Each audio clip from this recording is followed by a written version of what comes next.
Welcome car audio enthusiasts. I have got a great 370Z. That's a Nissan, or a Nissan if you're in the US. And it's come to us with a sound system that's been installed that probably shouldn't have been installed. Sold to the guy online as a solution for a 370Z, an upgrade. And it didn't. It's fallen really short and he's come quite disappointed. He's not getting the output he wanted from the sound system. And it's something I've seen and heard of a lot, and I try not to do videos that are in any way negative, you know, pointing the finger at installs or people. It's not really my thing. But I do want to share with you the fix, because the fix took me on a bit of a learning curve as well. OEM integration is certainly something I am not that experienced with at all, especially on more modern cars. And you can read the manual, but sometimes you need a bit of tech assistance, which I'm very grateful for the guys at AudioControl who helped out. But I learned a lot doing this car. The sound now is fantastic. So let's have a quick look at the little journey that we've been on. So stay tuned.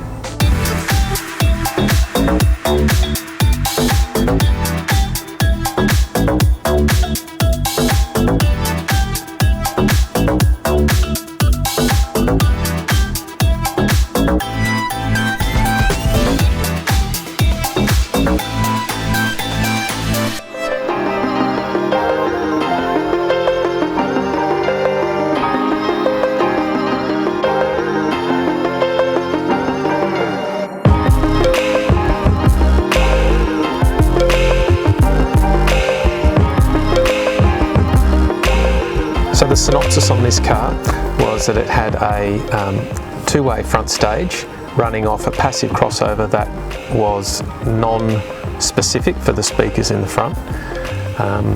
Having said that, it could have worked, but it didn't. It had the factory amplifier bypassed and teed into another amplifier that was supplied. That amplifier was only receiving 4 inputs: front, left, right, rear, left, right. Now, with a factory system like this that has a factory amp in it, it actually has a Bose amplifier that came from factory. In that Bose amplifier, that amplifier will be putting an EQ curve into the car that comes from factory. There's a whole bunch of other things going on, and simply bypassing it and putting 4 speakers into a different amp and expecting that that's going to work is a bit unrealistic, and disappointingly that's what we were presented with. However, we've removed all the equipment, we've left the two-way front stage in, we have bypassed the rear speakers, and we've put in a great AudioControl, one of their 6-channel amplifiers, and we're enabling that to run a two-way active front stage, and we've put in a 10-inch ID subwoofer in the back. So that's an Image Dynamics 10 in a fiberglass enclosure molded to the corner of the car. Funnily enough, after playing that, because this is a nice sort of hatch, it's really loading off the back into the front. It's actually quite responsive. I'm really quite impressed with the low frequencies coming from the back of the car.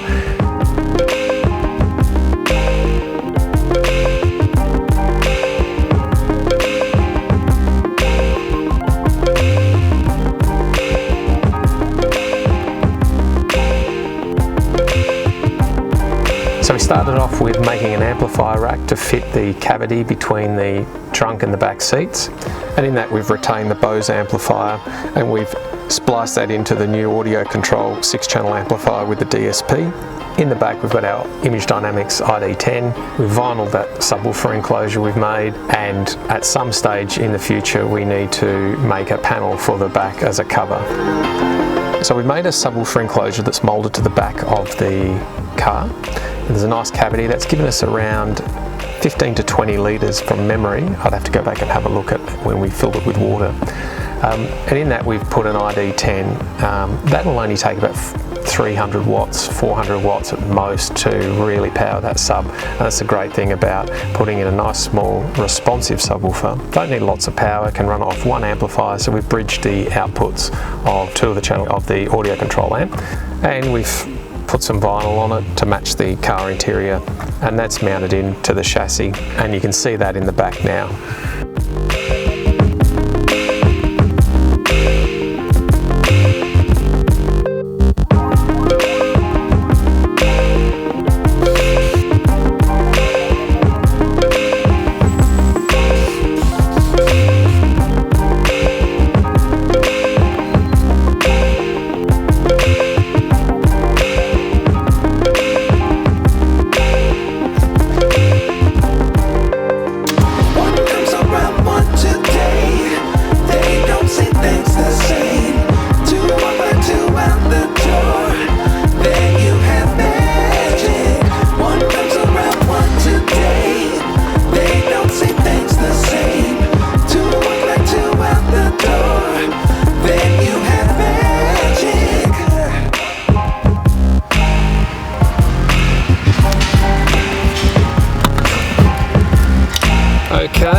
think this is one of the reasons why people don't do a lot of car audio anymore. It's because I feel like I'm a contortionist in the back of this 370Z and trying to splice into the factory harness to get the outputs that I need as line inputs into the audio control amplifier that we're using. Really interesting. And I remember someone asking me the other day about car audio in the good old days when, you know, you didn't have to integrate to OEM. You could just basically put a head unit in, set of RCAs into your amplifier, and away you go. And obviously nowadays it's very different, and a lot of people want to retain their head units, and you need to tap into the existing factory wiring. And there are some good products out there that help you do that, and I've actually using a lot of the audio control stuff here to make this possible in the 370Z. Now, just to give you a quick overview, we've got two harnesses here. I've got my terminal diagrams, and the really interesting thing about the audio control amp is you can actually retain the outputs of the existing factory amplifier. So we've got this Bose amplifier here, which used to sit here on a bracket. So normally you'll try and grab the inputs to that amplifier and divert them as line inputs into your new amplifier. But with the audio control amp, you can effectively take the outputs of that Bose amplifier, because the inputs to the audio control amp can accept up to 40 volts on some of the inputs. So it's actually really neat.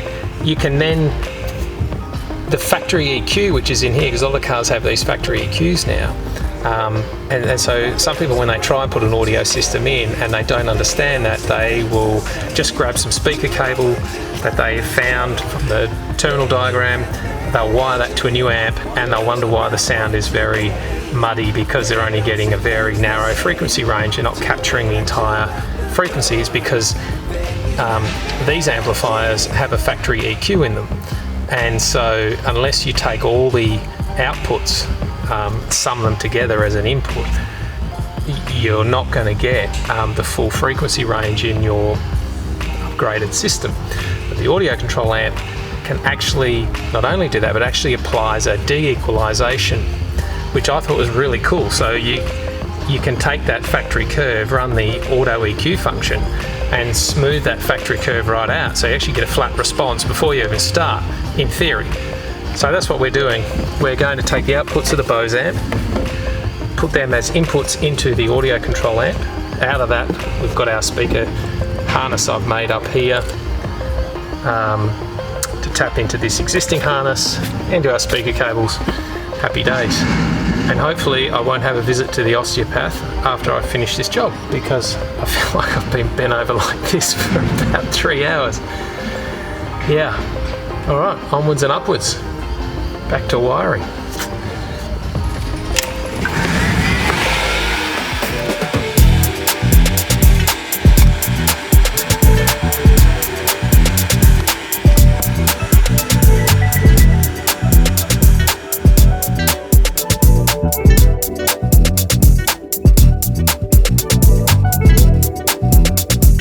One of the great things about this audio control amplifier is the user interface for the DSP.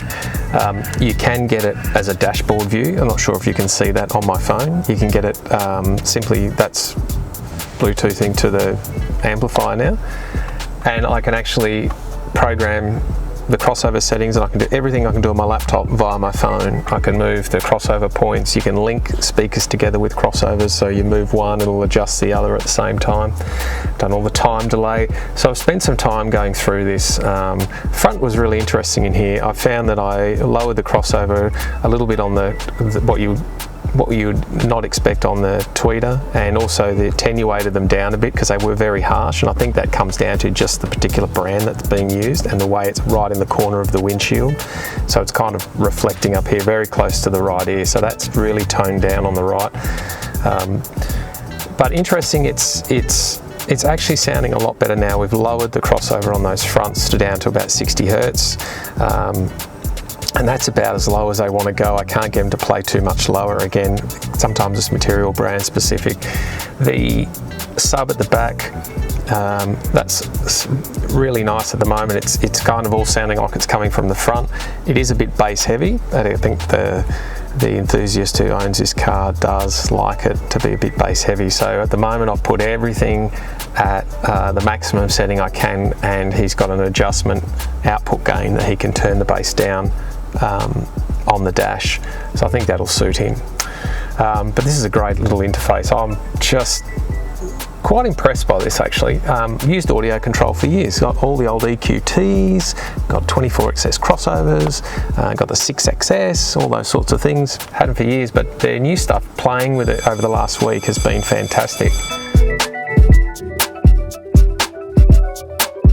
So playing around with the AudioControl DSP on the phone and on the laptop, it's been quite a learning curve for me, and a real joy. More so, the learning curve was the 2000 wires I had to splice between the old amplifier and the new one. Yep, I can see why people don't enjoy doing that at all. I'm going to keep it old school, I think. Put in a head unit with a set of RCA cables or an optic out, fantastic. This OEM integration stuff is really, really hard on the body, especially in a car like this. So yeah, I think the car's ready to go. I've done as much as I can, and I hope you enjoyed watching the episode. It is what it is when it comes to this car. I think that if there was different speakers in the front, we had possibly a separate amplifier and different sub combination, this car would be extremely loud. It is, the shape of the cabin just lends itself to anything that you put in the back corner there. Is just so amplified as it hits that front windshield. So yeah, I think the guy's going to be really happy. We'll go and deliver it to him and go from there. Thanks for watching. Please subscribe, YouTube channel, Facebook, Instagram, blah de blah. Stay tuned.